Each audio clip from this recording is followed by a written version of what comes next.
Assalamualaikum warahmatullahi wabarakatuh. Perkenalkan, nama saya Tania Octavia Robani dengan NIM 400240067 dari Prodi Bisnis Digital Fakultas Ekonomi dan Bisnis Universitas Muhammadiyah Surakarta. Di sini saya akan menjelaskan tentang peluang vintage. Mengapa saya memilih tema ini? Karena pendekatan regulasi moneter saat ini dianggap gagal dalam menstabilkan dan juga mengadilkan ekonomi. Dengan menaikkan suku bunga dan juga quantitative easing, itu dianggap gagal dalam menekan inflasi dan juga mendorong pertumbuhan PDB jangka panjang. Transisi ke uang digital itu dianggap krusial dalam mengatasi masalah-masalah tadi. Lalu hambatan akan saya jelaskan setelah ini, dan juga faktor pendorong. Vintage menghadirkan inovasi efisien yang dapat terintegrasi dalam kehidupan sehari-hari, yang menyebabkan banyak masyarakat itu mudah bertransisi ke vintage. Lalu untuk maju itu diperlukan kolaborasi antar pemangku kepentingan seperti regulator, lalu bank konvensional, dan juga perusahaan vintage. Nah, inovasi vintage itu tidak hanya mengubah cara kita bertransaksi, tapi juga mengubah sistem keuangan yang ada.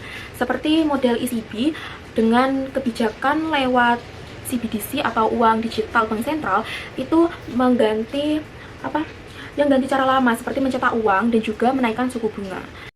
Lalu untuk selanjutnya itu ada permasalahan yang dihadapi di sini sudah berdasarkan artikel. Yang pertama itu Bagailis 2023 Digital Currencies and Vintage Innovation Technologies for Economic Growth. Di sini mengatakan pendekatan regulasi moneter yang sekarang ini gagal dalam membuat ekonomi stabil dan adil untuk semua. Lalu Takeda 2021 A Review of Vintage Research ini mengatakan keterbatasan institusi keuangan tradisional dalam beradaptasi, resiko dan tantangan regulasi, kesenjangan inklusi keuangan, karena ini beberapa negara itu agak susah mengakses layanan keuangan. Lalu keterbatasan penelitian sebelumnya itu karena dulu tuh hanya berfokus pada jenis dan nilai yang dihasilkan, tapi mereka tidak berfokus pada hal lain seperti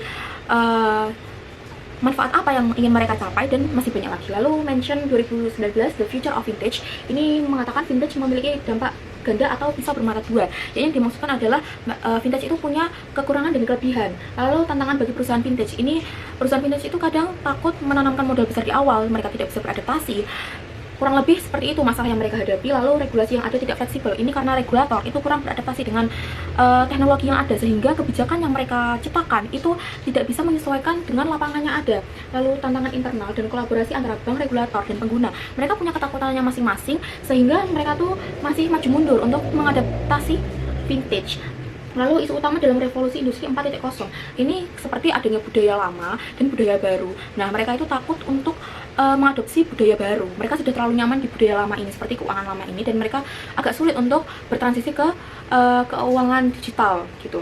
Lalu ada Al O'Reilly 2021 Sustainable Vintage Innovation Orientation, a Moderated Model. Ini lebih ke studi kasus yang saya pilih, dan di negara Yordania ini ternyata kurang bukti empiris soal layanan vintage. Terus mereka juga terlalu tinggi dalam mematok prediksi, dan juga tapi vintage yang diadopsi itu masih kurang. Lalu juga mereka merasa penelitian mereka itu masih kurang untuk memahamkan kepada masyarakat mereka tentang pentingnya vintage. Lalu yang 2023 The Future of Finance, Vintage and Digital Transformation.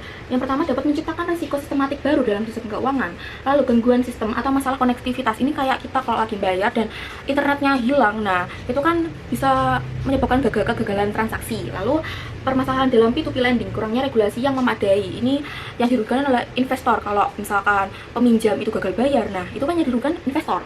Lalu permasalahan dalam robo advice itu takut adanya kesalahan algoritma, dan juga investor itu cenderung lebih percaya pada penasehat secara manusia ke manusia. Jadi mereka butuh feedback, dan mereka kayaknya kurang percaya dengan adanya algoritma. Lalu permasalahan blockchain, kurangnya interoperabilitas antar platform blockchain yang berbeda, dan ketidakpastian regulasi dan hukum. Lalu selanjutnya, studi kasus yang saya ambil itu dari negara Yordania, teknologi accepted model atau TAM, ini teori yang digunakan. Lalu ini tuh merujuk kepada kegunaan dan kesenangan yang dirasakan oleh orang-orang Yordania setelah mereka mengadopsi vintage, dan banyak disetujui bahwa mereka itu menyetujui bahwa vintage itu banyak gunaannya. Dan yang ditolak ini tuh bahwa mengatakan bahwa tidak ada dampak yang dirasakan. Berarti mereka itu setuju bahwa vintage itu sangat memudahkan mereka dalam bertransaksi. Lalu kesimpulan yang dapat diambil itu, vintage itu memiliki peluang yang besar dalam berkembang di sebuah negara. Lalu walaupun mereka punya hambatan, akan tetapi faktor pendukung itu lebih kuat. Lalu inovasi vintage itu sangat memerlukan kolaborasi antar pemangku kepentingan, dan juga didorong dengan adanya teknologi, masa depan vintage itu terlihat cerah. Lalu apakah ada kesinambungan antar artikel. Artikel pertama itu menjelaskan tentang bagaimana vintage itu memiliki celah untuk berkembang di suatu negara.